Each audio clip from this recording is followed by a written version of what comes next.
Hello and welcome to a special edition of Outlaw and Oscar. This is not part of the Let's Play series. This is more of a highlight reel of greatest hits and things I've done in the past that I recorded. And putting together kind of a test bed of the Yeti Blue microphone I'm borrowing from my friend Chris. Check him out over at www.shotgunshuffle.com. So first up in this section of the clip, I want to talk a little bit about the graphics of the game. I've heard people say and seen written in reviews that the graphics for Fallout 4 aren't really what you would call next gen. They're usually described as serviceable at best, which is a pretty fair description. But really, what you have to think about when you're looking at a Bethesda game, it's all about the open world, the size of the game world they've created, the amount of quests that you can do, the places you can explore, the items you can find, create, craft. It's about the world building more than it is about the graphics. Although, there was a point I was leaving the Cambridge Police Department and noticed that the flags on the roof were throwing shadows in real time, which doesn't look too bad. In this clip here, I am clearing out a quarry full of raiders. I'm not actually down in the quarry itself. I'm sitting up on the very edge of the quarry, shooting down into it with a sniper rifle. I have the last one left tagged with the recon scope. That's that red dot there. And I'm waiting for them to move out from behind the building that took cover behind us. I started shooting at them. I say this clip simply because it's, as far as I know, the longest range headshot I made.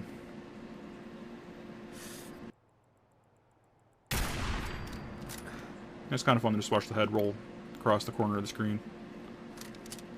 Good times. On this segment here, I was visiting the Atom Cats. The Atom Cats are a small group of, I guess 50 style greasers that hang out and mod their power armor. And I say this clip because it's a good showcase of the VATS combat. This is my original character, not the one I'm using for my Let's Play, and this character really has no combat-related perks whatsoever. No damage boosts, no accuracy boosts. It's all about luck for this guy. All the perks I've chosen regenerate the action points, like through the Grim Reaper sprint that you just saw there, or regenerate critical hit, like that one right there. So pretty much he just runs around chipping away at everyone's health with a constant stream of critical hits and shooting at them with VATS. At this point I'm out of action points, so I'm reduced to free aim. It has its place. Somehow that chain link fence stopped all the bullets there.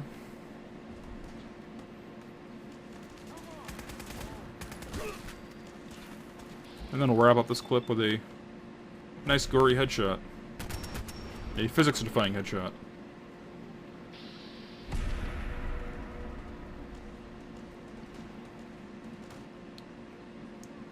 Now this clip is very similar, traveling with Piper at this point. Just fast traveled into a community I'm trying to defend from a bunch of gunner mercenaries. And you can see there's a legendary item, legendary enemy, who after being killed usually will drop a legendary item. Like for instance, the rifle I'm fighting with right now is a legendary combat rifle. It's plasma infused. So what that means is that in addition to the normal ballistic damage that the combat rifle would do, it's doing well, apparently shoot Piper in the ass with it. It's doing additional plasma-based damage as well. So I get credit for doing two kinds of damage and extra damage.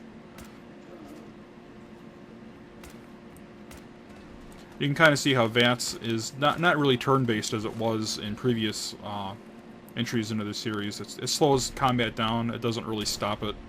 So you have to be a little more on your toes.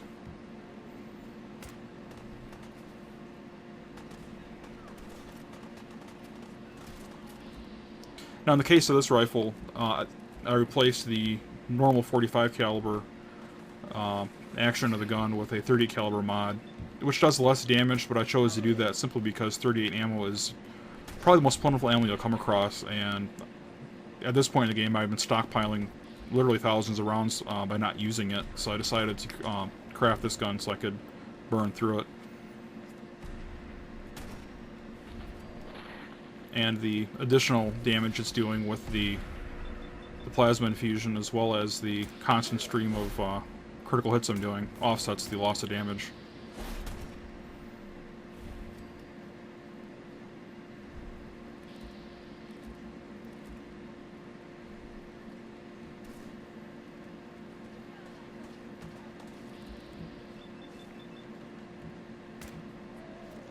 And this battle ends with another fun physics-breaking headshot.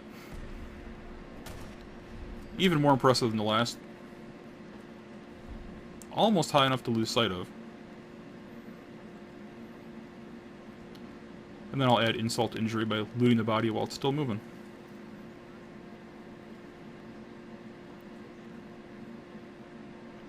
On this clip, I'm teamed up with Strong, the super mutant. Strong is probably the next best thing you can have to hang out with the Incredible Hulk. Large, green, angry, speaks in broken English. And Strong and I are fighting a group of super mutants. Now, Suiciders are kind of a pain because their entire goal in life is to run up and slap you upside the head with that mini nuke they're carrying. So it is possible to shoot the mini nuke itself while it's in their hand, and usually kill them with one shot doing so. So I attempted to switch to better precision weapon to do that, but Strong kind of ran up and took the hit for me. Thanks, buddy. Appreciate it.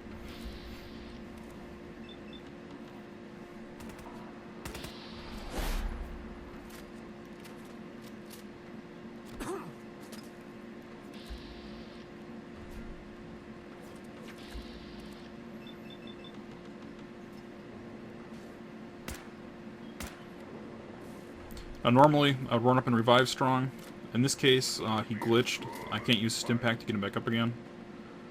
Not sure what caused that, and have not seen that glitch since. And it was solved by fast traveling once this battle was complete. But that still didn't stop me from making him carry all the random useless crap I didn't feel like lugging around anymore. He's a heck of a team player.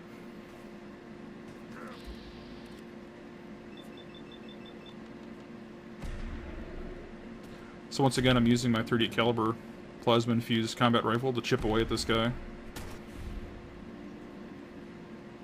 A few critical hits in a row. And by this point, my luck is almost entirely maxed out, so I get back a lot of my critical meter with each normal hit, following up with one of my favorite headshots I've ever done. Let's watch it again, super slow-mo. I love the look of surprise and the gradual segmenting of the head. That's a thing of beauty right there. I don't think it gets better than that.